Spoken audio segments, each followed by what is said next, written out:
प्यारे बच्चों, आपका आज के इस नए वीडियो में स्वागत है।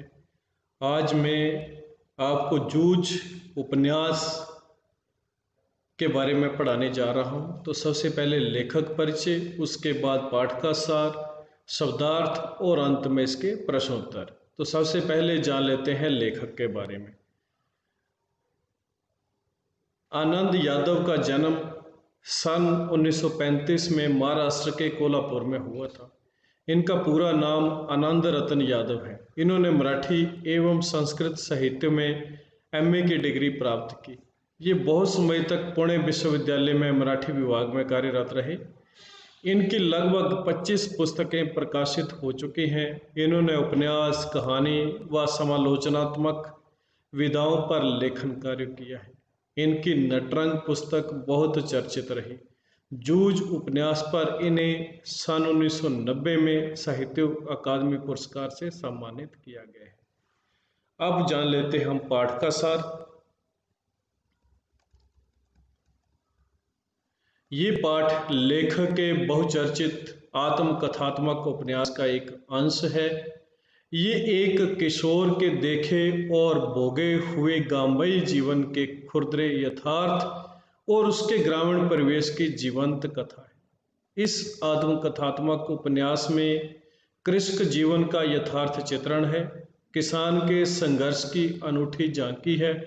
इस अंश में एक बालक हर स्थिति में पढ़ने की लालसा लिए धीरे धीरे संगीत, साहित्य और अन्य विषयों में भी अपनी एकाग्रता बढ़ाने लगता है। अतः हर क्षेत्र में उसके बढ़ते कदमों की आकल आहट सुनी जा सकती है।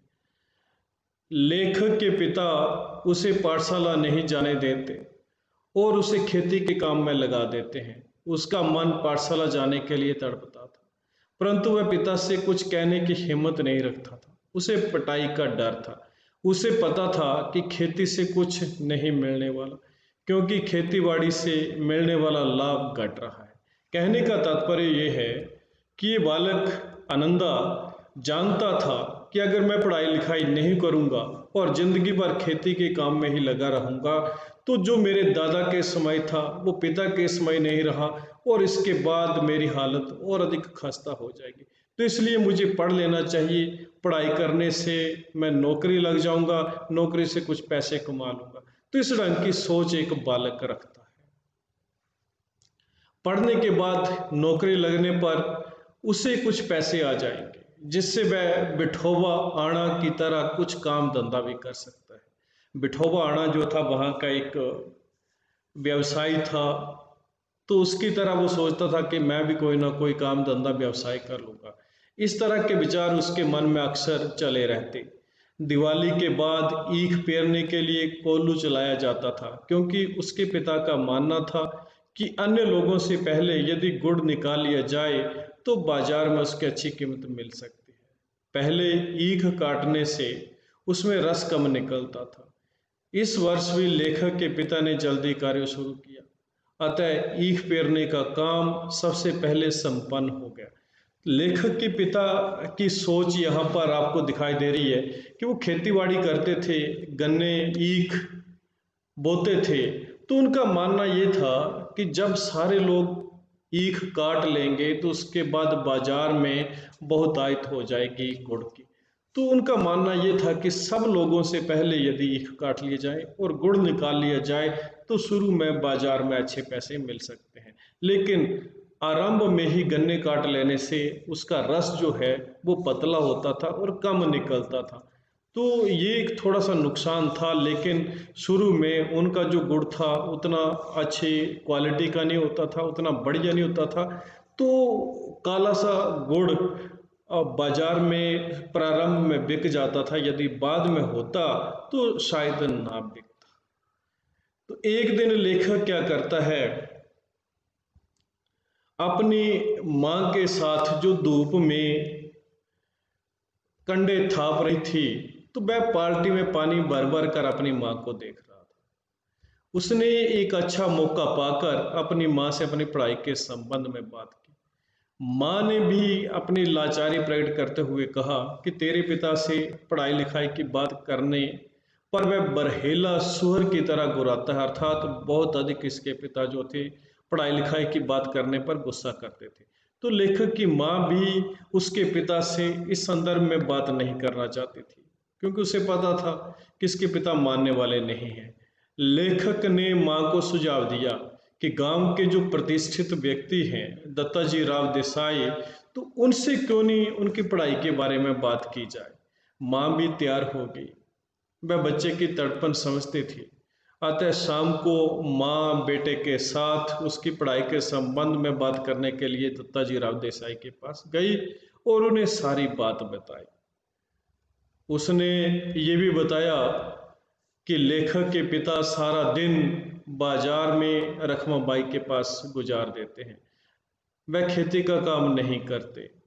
बच्चे को पढ़ाई जो है उन्होंने बंद करवा दी है ताकि सारे गांव भर में वो आज़ादी से घूमते रहें और बेटा जो है खेतों में काम करता रहे। ये बात सुनकर दत्ताजी राव देसाई जो है वो चिढ़ जाते हैं और बोलते हैं कि आने दे उसे, मैं उसे सुनाता हूँ, अच्छी तरह देखना कि कैसे वो मुझसे बच पाएंगे। मैं उसकी खूब हजामत बनाता हूँ कि एक बच्चे को खेती बाड़ी के काम में लगा दिया है और स्वयं जो है वो रखमाबाई के पास और पूरे गांव में ऐसे ही आवारों की तरह घूम रहा है। तो उसे बच्चे की पढ़ाई का ध्यान देना चाहिए। उठते उठते लेखक ने ये भी कहा कि अब जनवरी का महीना है, यदि वह अब भी कक्षा में पढ़ने लगे तो 2 महीने में 5वीं पास कर लेगा। इस तरह उसका साल जो है वो बच जाएगा। तो लेखक आनंदा जो है दत्ताजी राव देसाई से अपने मन की बात ये भी कह देते हैं कि जनवरी का महीना तो प्रारंभ हो गया है, लेकिन अभी भी अगर वो कक्षा में बैठ जाएगा तो 5वीं कक्षा पास कर लेगा। पहले ही उसका एक साल जो है वो खराब हो चुका है। तो उसके पिता ने उसे खेती के काम में लगाकर एक साल उसका पहले ही बर्बाद कर दिया है, तो ये दूसरा साल भी कहीं बर्बाद ना हो जाए, इसलिए दत्ताजी राव देसाई के यहाँ वो गुहार लगा रहे हैं कि इनके पिता के ऊपर दबाव डालें और बच्चे को स्कूल भेज दें। राव ने लेखक से कहा कि घर आने पर अपने दादा को मेरे पास भेज देना, यहाँ दादा पिता के लिए कहा गया है, और घड़ी बार बाद तू भी आ जाना। माँ बेटे ने दत्ताजी राव को सचेत किया कि हमारे आने की बात लेखक के पिता को ना बताएं। राव ने उन्हें निर्भय होकर जाने को कहा। रात को दादा घर आए तो माँ ने आते ही दादा से कहा, साग बाजी देने देसाई सरकार के यहाँ गई थी तो उन्होंने कहा कि बहुत दिनों से तेरा मालिक दिखाई नहीं दिया है, खेत से आ जाने पर जरा इधर भेज देना। ये सुनकर दादा सम्मान की बात समझकर तुरंत चले गए। आधे घंटे बाद लेखक उन्हें खाना खाने के लिए बुलाने चला गया। राव ने लेखक से पूछा कि कौन सी कक्षा में पढ़ता है रे तू। लेखक ने बताया कि वह 5वीं में था पर अब स्कूल नहीं जाता क्योंकि दादा ने मना कर दिया, उन्हें खेती में पानी लगाने वाला चाहिए था। राव ने दादा से पूछा तो उसने लेखक के कथन को स्वीकार कर लिया। देसाई ने दादा को खूब फटकार लगाई और कहा कि तुम्हारा ध्यान खेती में नहीं है, बीवी बच्चों को खेत में जोतकर खुले सांड की तरह घूमता है तथा अपनी मस्ती के लिए लड़के के जीवन की बलि चढ़ा रहा है। उसने लेखक को कहा, तू सवेरे पाठशाला जा तथा मन लगाकर पढ़, यदि ये मना करे तो मेरे पास आना, मैं तुझे पढ़ाऊंगा। लेखक के पिता ने उस पर गलत आदतों का आरोप लगाया। क्या क्या गलत आदतों का आरोप लगा दिया उसके पिता ने लेखक के ऊपर कि ये कंडे बेचता है, चारा बेचता है, सिनेमा देखता है, जुआ खेलता है, खेती के व घर के काम में ध्यान नहीं देता है। लेखक ने अपने उत्तर से दत्ताजी राव देसाई को संतुष्ट कर दिया कि वो ऐसा कुछ नहीं कर रहा है। एक आध बार अगर सिनेमा देखने चला भी गया है तो वो माँ ने ही उसे कहा था कि देख आना। देसाई ने पूछा कि कभी नापास तो नहीं हुआ। लेखक ने मना किया कि वो कभी भी अपनी कक्षा में फेल नहीं हुआ है। पाठशाला जाने का आदेश देकर देसाई ने उसे घर भेज दिया। उसके दादा को लेखक ने कहा कि बच्चे को कल से ही पाठशाला भेज। बाद में उसने लेखक के पिता को समझाया। दादा ने भी पाठशाला भेजने की हामी भर दी। घर आकर दादा ने लेखक से ये वचन ले लिया कि दिन निकलते ही खेत पर जाना और वहीं से पाठशाला पहुंचना। पाठशाला से छुट्टी होते ही घर में बस्ता रखकर सीधे खेत पर आकर घंटा भर ढोर चराना अर्थात पशुओं को चराना, और खेतों में ज्यादा काम होने पर पाठशाला से गैर हाजिर रहना होगा। अगर हाँ, खेतीबाड़ी में ज्यादा काम पड़ जाएगा तो उस समय तुझे स्कूल नहीं जाना होगा। लेखक ने ये सारी शर्तें जो थी वो मान ली। लेखक 5वीं कक्षा में जाकर बैठने लगा। कक्षा के 2 लड़कों को छोड़कर सभी बच्चे जो थे नए थे, क्योंकि लेखक का 1 साल बर्बाद हो चुका था। अतः इसके साथी जो थे अगली कक्षा में निकल चुके थे। वह बाहरी अपरिचित जैसा एक बेंच के एक सिरे पर कोने में जा बैठा। वह पुरानी किताबों को ही थैले में भर लाया था। कक्षा के शरारती चौहान के लड़के ने उसका मजाक उड़ाया और उसका गमछा छीनकर मास्टर की मेज पर रख दिया। फिर उसे सिर पर लपेटकर मास्टर की नकल उतारनी शुरू की। तभी मास्टर जी आ गए। लेखक ने मास्टर को सब कुछ बता दिया। बीच की छुट्टी में लड़कों ने उसकी धोती खोलने की कोशिश की, परंतु वो असफल रहे। और लड़के शरारती थे, नया नया आया हुआ था ये क्लास में, तो इसकी धोती भी खोलने की कोशिश कर रहे थे, परंतु ये दीवार की तरफ मुंह करके बैठ गया था, जिससे इसकी धोती खोलने से बच गई। वे उसे तरह तरह से परेशान करते रहे। उसका मन उदास हो गया। उसने माँ से नई टोपी व 2 नाड़ी वाली चड्डी मैलखाऊ रंग की मंगवा ली। धीरे धीरे लड़कों से परिचय बढ़ गया। मंत्री नामक मास्टर आए। वे छड़ी का उपयोग नहीं करते थे। वे लड़कों की पीठ पर घूंसा लगाते थे। शरारती लड़के उनसे बहुत डरते थे। वे गणित पढ़ाते थे। जो मंत्री मास्टर थे बच्चों को छड़ी नहीं चलाते थे, घूंसा मारते थे, और लड़के जो थे उनसे बड़े डरते थे, क्योंकि गणित के अध्यापक का डर तो रहता ही। इस कक्षा में बसंत पाटिल नाम का कमजोर शरीर वाला होशियार लड़का था। वह शांत स्वभाव का था तथा हमेशा पढ़ने में लगा रहता था। मास्टर ने उसे कक्षा मॉनिटर बना दिया था। लेखक भी उसकी तरह पढ़ने में लगा रहा। वह अपनी कॉपी किताबों को व्यवस्थित रखने लगा। शीघ्र ही वह गणित में होशियार हो गया। दोनों में दोस्ती हो गई। किसमें? जो बसंत पाटिल था और लेखक, दोनों एक अच्छे दोस्त बन गए। मास्टर भी लेखक को आनंदा कहने लगे। जो बच्चा होशियार होता है वो अध्यापक की नज़रों में भी आ जाता है, तो अब इसे आनंदा कहने लगे। अब लेखक का मन पाठशाला में लगने लगा। इसके बाद उनके मराठी के अध्यापक नव सौंद लगेकर थे। पढ़ाते समय वे स्वयं कविता में रम जाते थे। सुरीले कंठ से, छंद व रसिकता के कारण वे कविता बहुत अच्छी पढ़ाते थे। उन्हें मराठी व अंग्रेजी की अनेक कविताएं याद थी। वे कविता के साथ ऐसे जुड़े थे कि अभिनय करके भावबोध कराते थे। वे स्वयं भी कविता रचते थे। तो मराठी के जो अध्यापक हैं नव सौंद लगेकर, एक अच्छे अध्यापक के साथ साथ एक कवि भी थे, और अभिनय के साथ बच्चों को कविता पढ़ाते थे। पूरे छंद, यति, गति, आरोह अवरोह के साथ। लेखक उनसे बहुत प्रभावित था।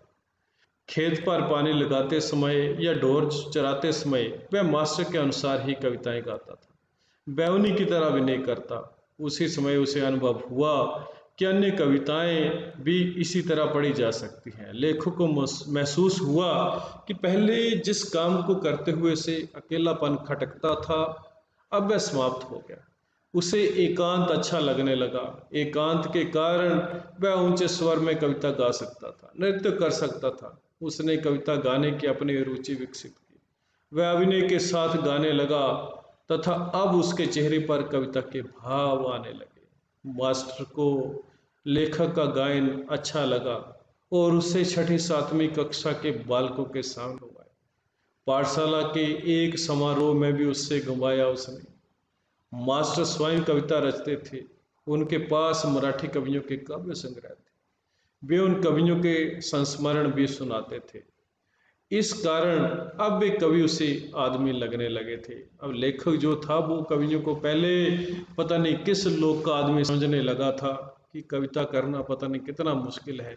अब लेखक जब स्वयं तुकबंदी करने लगा तो उसे लगने लगा कि कवि भी आम आदमी ही होते हैं, हाड़ मांस का पुतला ही होते हैं। इस कारण लेखक को ये विश्वास हुआ कि कवि भी उसी की तरह हाड़ मांस का व क्रोध लोभ का मनुष्य होता है। लेखक को लगा कि वह स्वयं भी कविता कर सकता है। मास्टर ने अपने दरवाजे पर छाई हुई मालती की बेल पर एक कविता लिखी। लेखक ने मालती लता व कविता दोनों ही देखी थी। इससे उसे लगा कि वह अपने आसपास, अपने गांव, खेतों आदि पर कविता बना सकता है। भैंस चराते चराते वह फसलों व जंगली फूलों पर तुकबंदी करने लगा। वह उन्हें जोर जोर से गुनगुनाता तथा मास्टर को दिखाता। कविता लिखने के लिए वह जेब में कागज व पेंसिल रखने लगा। उनके ना होने पर वह लकड़ी के छोटे टुकड़े से भैंस की पीठ पर रेखा खींचकर लिखता या पत्थर की शिला पर कंकड़ से लिख लेता। कंठस्थ हो जाने पर उन्हें पोंछ देता। वह अपनी कविता मास्टर को दिखाता था। कभी कभी वह रात को ही मास्टर के घर जाकर कविता दिखाता। वे उसे कविता के शास्त्र के बारे में समझाते। वे उसे छंद, अलंकार, शुद्ध लेखन, लय का ज्ञान कराते। वे उसे पुस्तकें व कविता संग्रह भी देते थे। उन्होंने उसे कविता करने के अनेक नुक्ते जो थे वो सुझाए थे। इस प्रकार लेखक को मास्टर की निकटता मिलती और उसकी मराठी भाषा में सुधार आने लगा। शब्दों का महत्व उसके समझ में आने लगा। शब्दों का नशा चढ़ने लगा और ऐसा लगने लगा कि मन में कोई मधुर बाजा बजता रहता है। तो इस ढंग से लेखक जो था एक कवि के रूप में हमारे सामने आता था।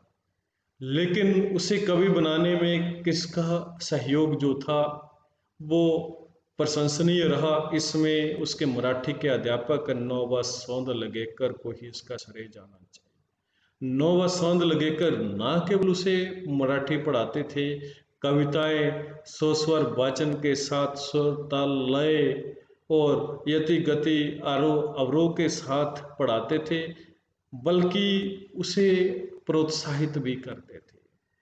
उसे कविता लिखने के नुक्ते सुझाते कि कविता कैसे लिखी जाती है। उसे अन्य कवियों के काव्य संग्रह पढ़ने को देते और उसे प्रेरित करते कि वह भी लिखे। तो इस ढंग से वो भी एक कवि के रूप में हमारे सामने आता है। इसका जो उपन्यास है इसमें कुछ एक कठिन शब्द भी आए हैं जिनके शब्दार्थ आप देख सकते हैं यहाँ पर। ये आपकी सुविधा के लिए यहाँ कठिन शब्द हैं और उनके अर्थ हैं। अतः अब हम चलते हैं प्रश्न अभ्यास के प्रश्नोत्तरों की ओर। तो पहला प्रश्न है, जूझ शीर्षक के औचित्य पर विचार करते हुए स्पष्ट करें कि क्या ये शीर्षक कथानायक की किसी केंद्रीय चारित्रिक विशेषता को उजागर करता है।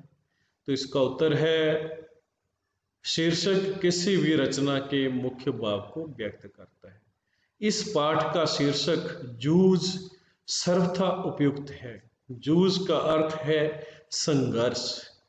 इसमें कथानायक आनंद ने पाठशाला जाने के लिए जो संघर्ष किया है वह इस पाठ में सर्वत्र दृष्टिगोचर होता है।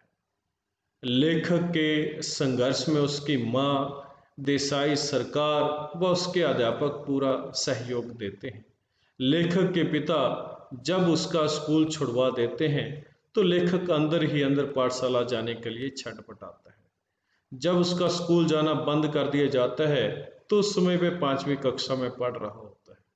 लेखक पाठशाला जाने की बात अपनी माँ से कहता है। माँ लाचारी व्यक्त करती है। लेखक अपनी माँ को देसाई सरकार से बात करने के लिए मना लेता है। देसाई सरकार उसके पिता के ऊपर उसे स्कूल भेजने के लिए दबाव बनाते हैं। लेखक आनंद यादव आगे बढ़ने के लिए हर कठिन शर्त जो उसके पिता उसके ऊपर लगाते हैं उसे मान लेता है। इस तरह से पूरी कहानी में लेखक का संघर्ष ही संघर्ष दिखाई देता है। तो दूसरा प्रश्न है, स्वयं कविता रच लेने का आत्मविश्वास लेखक के मन में कैसे पैदा हुआ कि लेखक खुद कविता लिख सकता है। ऐसा उसे कब विश्वास हुआ और किसकी प्रेरणा से हुआ? ये प्रश्न इस ढंग से है। तो लेखक के मराठी के अध्यापक नोवा सोंदलगेकर छंद, यति, गति, आरोह अवरोह के साथ सस्वर कविता पाठ करते थे। लेखक आनंद यादव अपने अध्यापक से बहुत प्रभावित हुए और इनके अंदर भी कविता लिखने की प्रवृत्ति जागृत हुई। इससे पहले उन्हें कवि दूसरे लोक के जीव लगते थे। अब उन्हें विश्वास हो गया कि कवि भी उन्हीं की तरह आदमी ही होते हैं। एक बार उसके मराठी के अध्यापक ने घर में लगी मालती की बेल पर एक कविता लिखी। तब लेखक को भी लगा कि वह भी अपने आसपास के दृश्यों पर, खेतों पर, फूलों पर कविता बना सकता है। इस प्रकार उसके मन में स्वयं कविता रच लेने का आत्मविश्वास पैदा हुआ। तीसरा प्रश्न है, श्री सोंदलगेकर के अध्यापन की उन विशेषताओं को रेखांकित करें जिन्होंने कविताओं के प्रति लेखक के मन में रुचि जगाई। अब नोवा सोंदलगेकर के अध्यापन में कौन सी ऐसी विशेषताएं थी जिन्होंने लेखक के मन में कविताओं के प्रति रुचि जो थी वो जगा दी थी? तो अब देखिए इसका उत्तर। श्री सोंदलगेकर मराठी के अध्यापक थे। वे कविता पढ़ाते समय स्वयं कविता में रम जाते थे। उनका कंठ बड़ा सुरीला था। वे छंद, लय, ताल के साथ कविता का उच्चारण किया करते थे। उन्हें मराठी की कई नई पुरानी कविताएं कंठस्थ थी। इसके अलावा अंग्रेजी की भी कई कविताएं उन्हें कंठस्थ थी। वे स्वयं भी कविता लिखा करते थे। वे अभिनय के साथ कविता का स्वस्वर वाचन किया करते। इससे प्रभावित होकर ही लेखक तुकबंदी करने लगे। उसे भी कविता के लय, छंद, अलंकार आदि के बारे में अध्यापक बताते। अध्यापक के प्रोत्साहन से ही लेखक की कविता के प्रति रुचि जगी। तो ये मराठी के अध्यापक नोवा सोंदलगेकर की ही प्रतिभा थी कि जिन्होंने लेखक को भी एक कवि के रूप में आगे बढ़ने का अवसर प्रदान किया। तो प्रश्न 4 है, कविता के प्रति लगाव से पहले और उसके बाद अकेलेपन के प्रति लेखक की धारणा में क्या बदलाव है? तो आपको पता ही है कि जब लेखक जो था कविता नहीं करता था तो उससे अकेलापन जो था वो अखरता था, उबाऊ लगता था। तो इसका उत्तर देखते हैं। कविता के प्रति लगाव से पहले लेखक को पशु चराते हुए, खेतों में पानी लगाते हुए, दूसरे काम करते हुए अकेलापन बहुत खटकता था। उसे किसी न किसी का साथ अवश्य चाहिए होता था ताकि उसे अकेलापन ना सताए। जब से उसे कविता के प्रति लगाव पैदा हुआ है, अब उसे अकेलापन महसूस नहीं होता, क्योंकि उसे ऊंचे स्वर में कविता गाने व अभिनय करने के लिए अकेलापन चाहिए होता था। अब अकेले में उसे कविता गाना, उसके भावों के अनुरूप अभिनय करना अच्छा लगता था। अतः अब अकेलेपन में भी वह आनंद महसूस करने लगा था। तो देखो, अकेलापन ही कई बार आदमी की प्रतिभा को निखारता है, तो उसमें उसे एक अच्छा अवसर प्राप्त हो जाता है। अगला प्रश्न देखते हैं। आपके ख्याल से पढ़ाई लिखाई के संबंध में लेखक और दत्ताजी राव का रवैया सही था या लेखक के पिता का? तर्क सहित उत्तर दीजिए। तो इसमें आपको पता ही है कि किसका रवैया सही है, तो उत्तर देख लेते हैं। पढ़ाई लिखाई के संबंध में लेखक और दत्ताजी राव का रवैया सही था। लेखक वास्तविकता से परिचित था। उसे पता था कि खेती से गुजारा नहीं होने वाला। पढ़ लिख कर उसे नौकरी मिल जाएगी और कुछ रुपए हाथ लग जाएंगे, जिससे वह और दूसरा काम धंधा भी कर सकता है। दत्ताजी राव भी पढ़ाई के महत्व को जानते थे, इसलिए ही उन्होंने लेखक के पिता को धमकाया तथा लेखक को पाठशाला भेजने के लिए राजी कर लिया। जबकि लेखक के पिता का रवैया सर्वथा अनुचित था। उनकी ये सोच कि तू पढ़ लिख कर क्या बालिस्टर बन जाएगा, ऐसी नकारात्मक सोच व्यक्ति को आगे नहीं बढ़ने देती। तो जब आदमी की सोच नेगेटिव हो, नकारात्मक हो, तो वो उसे आगे नहीं बढ़ने देती, वो उसे रोके रखती है। तो लेखक के पिता जो थे वो नकारात्मक सोच वाले थे। प्रश्न 6 है, दत्ताजी राव से पिता पर दबाव डलवाने के लिए लेखक और उसकी मां को एक झूठ का सहारा लेना पड़ा। यदि झूठ का सहारा ना लेना पड़ता तो आगे का घटनाक्रम क्या होता, अनुमान लगाएं। अगर झूठ ना बोलते तो पाठशाला लेखक को ना भेजा जाता। तो इसका उत्तर देखते हैं। दत्ताजी राव से पिता पर दबाव डलवाने के लिए लेखक और उसकी माँ को झूठ का सहारा लेना पड़ता है। यदि दोनों ने झूठ का सहारा नहीं लिया होता तो दत्ताजी राव लेखक के पिता पर दबाव नहीं डाल पाते। लेखक पिता द्वारा दिए गए काम ही करता, उसकी पढ़ाई लिखाई नहीं हो पाती, वह सारा जीवन खेती बाड़ी में ही लगा रहता और उसका जीवन नारकीय हो जाता। इस झूठ के बिना हमें ये प्रेरणादायक कहानी भी नहीं मिल पाती। और कई बार झूठ जो है वो आदमी के व्यक्तित्व को, उसके भाग्यों को बदल देता है। तो इसी कहानी में हमने देखा है कि कैसे लेखक का भाग्य जो है वो परिवर्तित हो जाता है। तो एक कई बार झूठ भी वरदान ही साबित हो जाता है।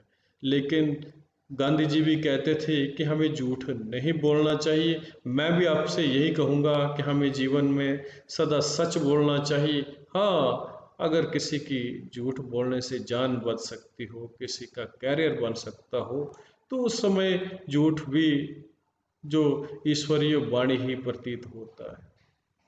तो आज के लिए बस इतना ही। आपको ये वीडियो कैसा लगा, लाइक करें, शेयर करें और चैनल को सब्सक्राइब करें। धन्यवाद।